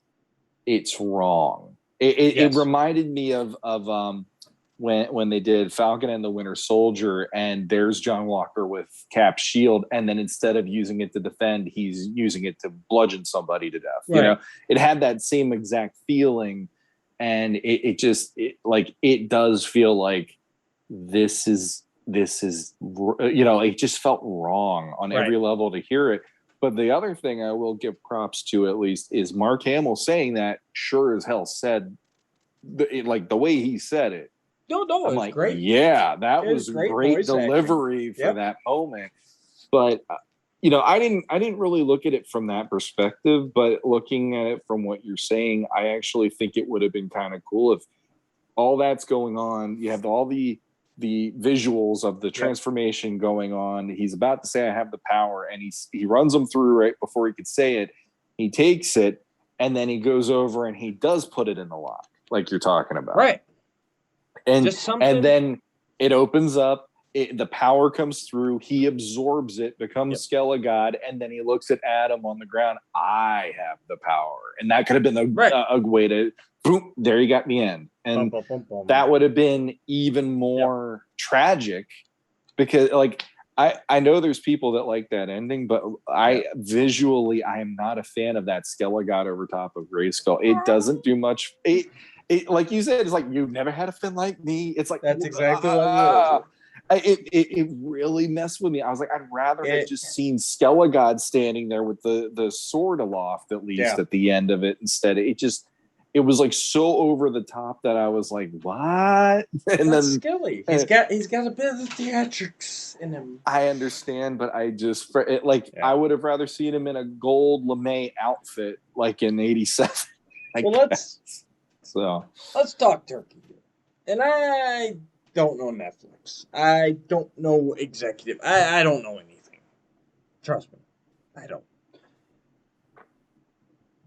But I really don't feel that this holds up well as a part one. I really think that because all this ending did was make me go, next episode. You know, and not like, you know, season finale cliffhangers make you go like, man, I can't wait for the next season. But this one didn't really do that for me. Like, you know, where you're like, yeah, I know I have to wait, but man, it's going to be good when it gets here. It's like, no, you don't. You can't end it like that. Like, I'm like, load up episode 6.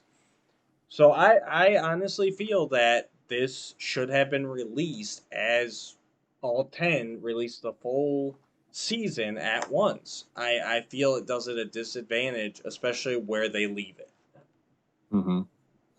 I think it should have been part 1 be all 10 episodes. That's what I was and then see just where the release the 10, like what you're saying, right? But sorry, but I feel like it was obviously planned for 10, and it feels like the way this 5 was written is that it was not written as there's going to be a break here.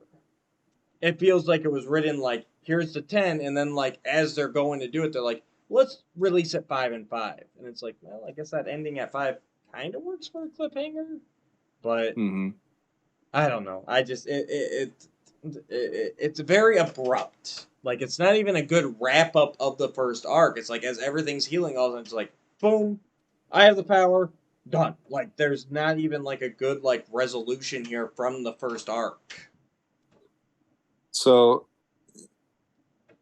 the way that I've been looking at this even is, and I actually went back to the well in the last week out of curiosity.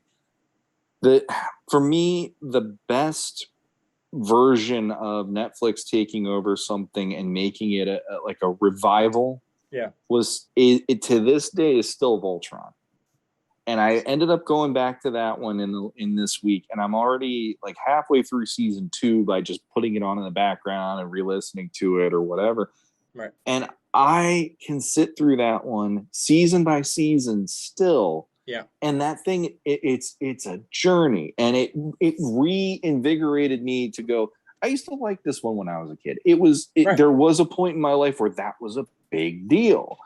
And I think this is just me, since we're talking turkey.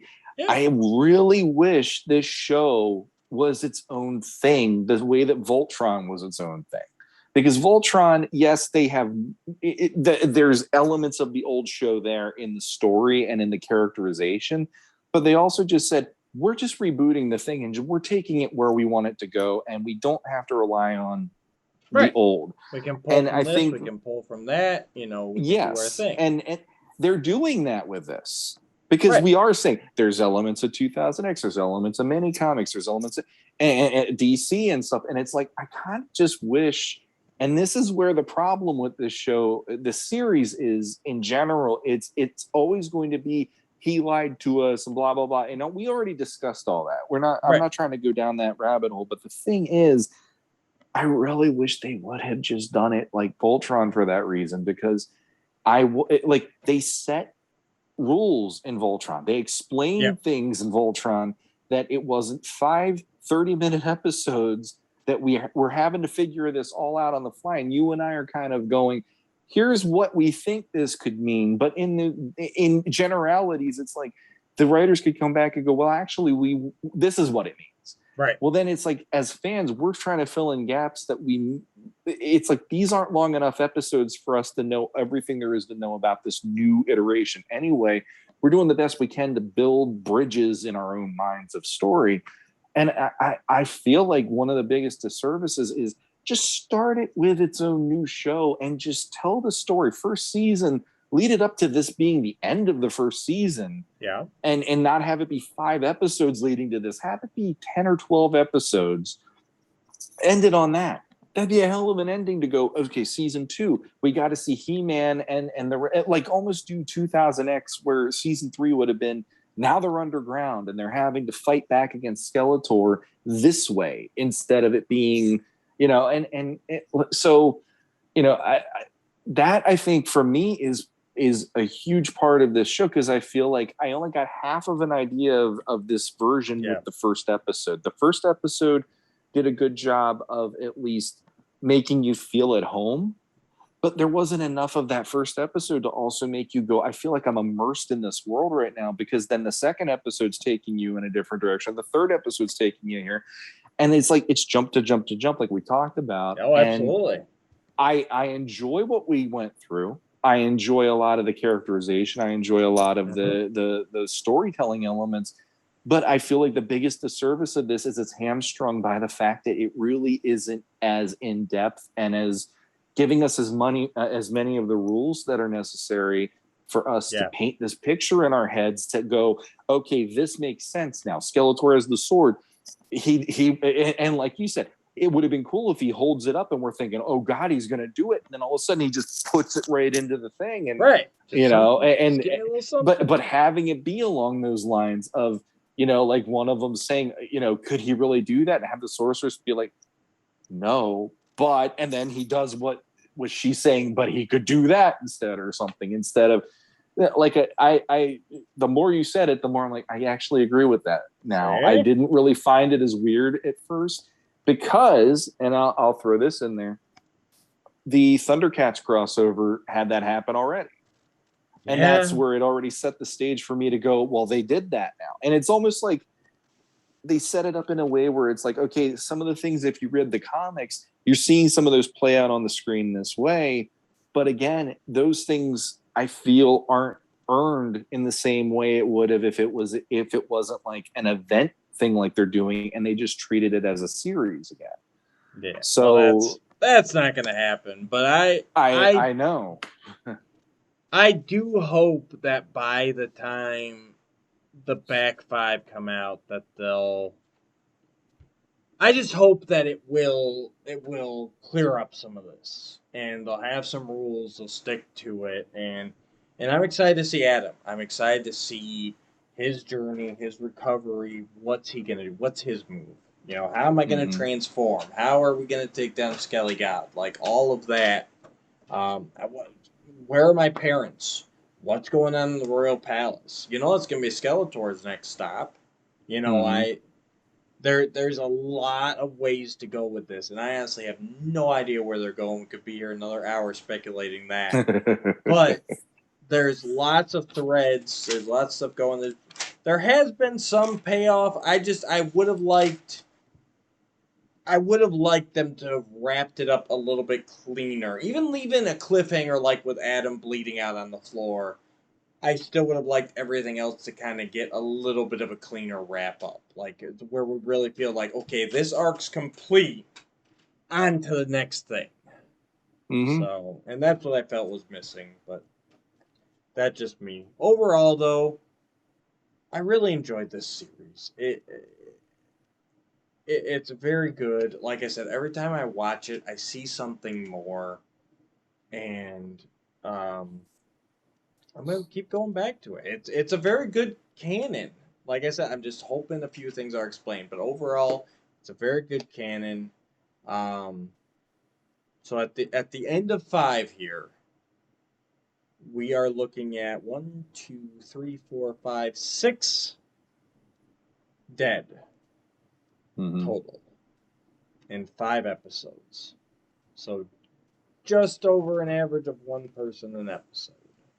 And again, let's go through the list. Moss Man, I don't know. He's kind of got an elemental. Blast Attack, he's a robot. Yeah. Pretty easy to bring back if we want to. Faker, he's a robot who can self-heal a lot of wounds himself. Pretty easy to come back if he wants to. Orko and Scareglow, I'm still not convinced that they're dead. I'm only putting it down because it's written that they are, as if they are. But I'm not convinced. Yeah, I'm right there with you. And then Roboto, which honestly I think is, we saw the body. And while they can rebuild him, I don't think they can bring that spirit back.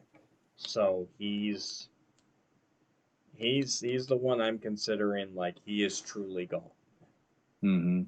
So, which is sad because I enjoyed him quite a lot. So immensely. We'll see. We'll see. There's lots of stuff to happen. We got 5 more episodes coming January, February 2022. Oh, God, that seems like forever. So what do you think, Shawn? General thoughts on the series. How do you feel at the end of 5? I actually figured out the way I can describe this series, and I'm not meaning this in a negative way, but it feels like this. It's like the equivalent of Superman Returns, and by that I mean, you know, people absolutely loved and made iconic the Superman of Christopher Reeve to the point where they couldn't depart from it to make a new movie, and they had to do Superman Returns as a bridge to do like, okay, they had that, and then Man of Steel years later came out because they could finally break free of the Christopher Reeve deal. And, you know, like, there's reasons that was iconic, same way as Filmation was iconic. But then we have this new one where it is a bit of a mishmash, a hodgepodge of all these different things. Right. You don't have one real like continuity. It's drawing from all this stuff. But the difference between Superman Returns and this for me was these characters don't feel as alien as it felt to watch Superman Returns. And I feel like this went in directions that made me want to see more of what was happening versus Superman Returns. I was like, I saw it and I go, I don't need that version ever again. I'm good. Like, that didn't feel right to me. Again, I would have loved to see, like, the prequel comic is telling certain stories, but there is this element of, I would have loved to see a couple more episodes leading up to this, so we can show this is how it feels to be on Eternia, because this Eternia and these characters aren't identical to what we had. They're similar. There's the spiritual succession to it. And I don't envy anybody involved in this for being in that situation, because the fan base is hardcore about Filmation and they believe that's it. And for me, I'm like, show me something new, because I don't need Filmation the rest of my life. I've never been that guy.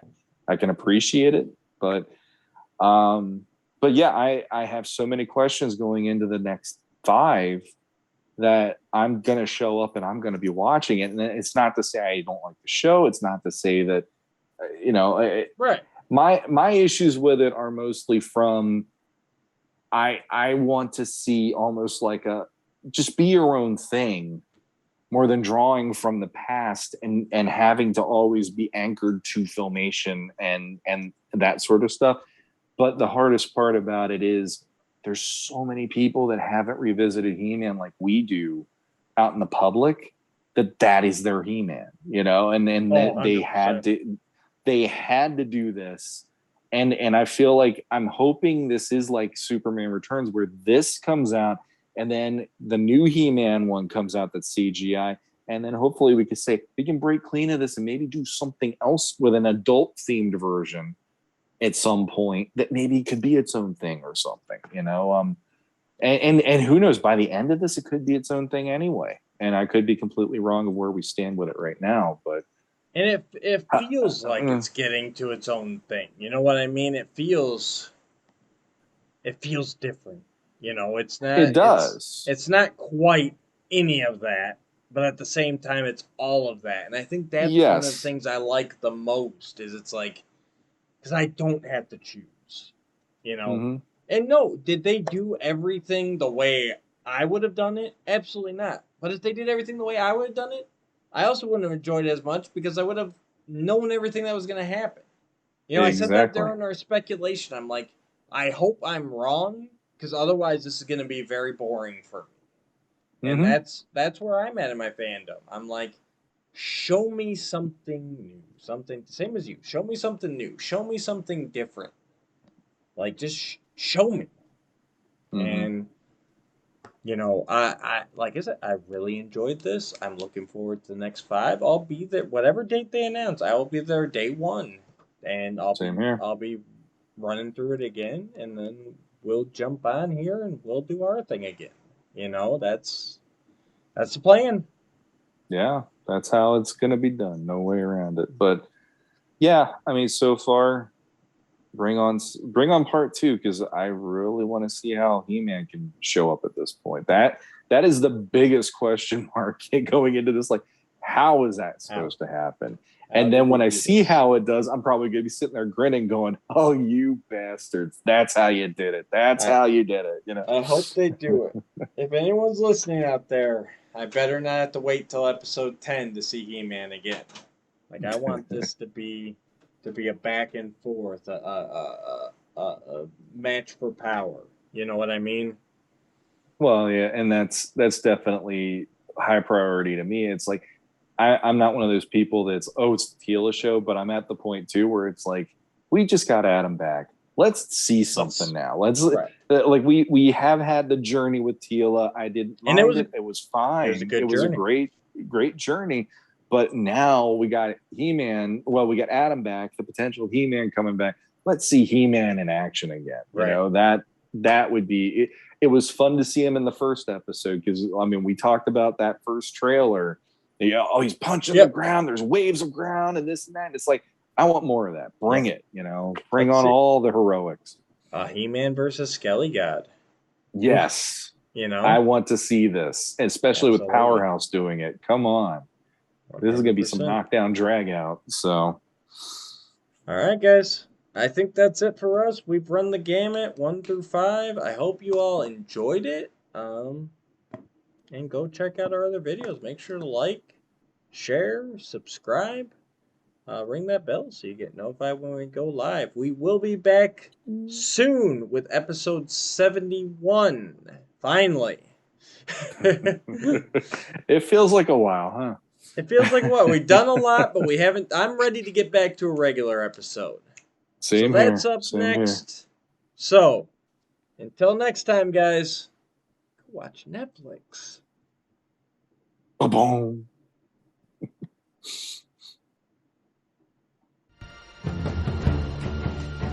Oh, come on.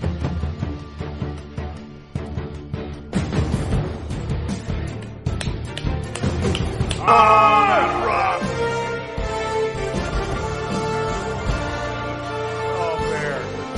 Oh, bear.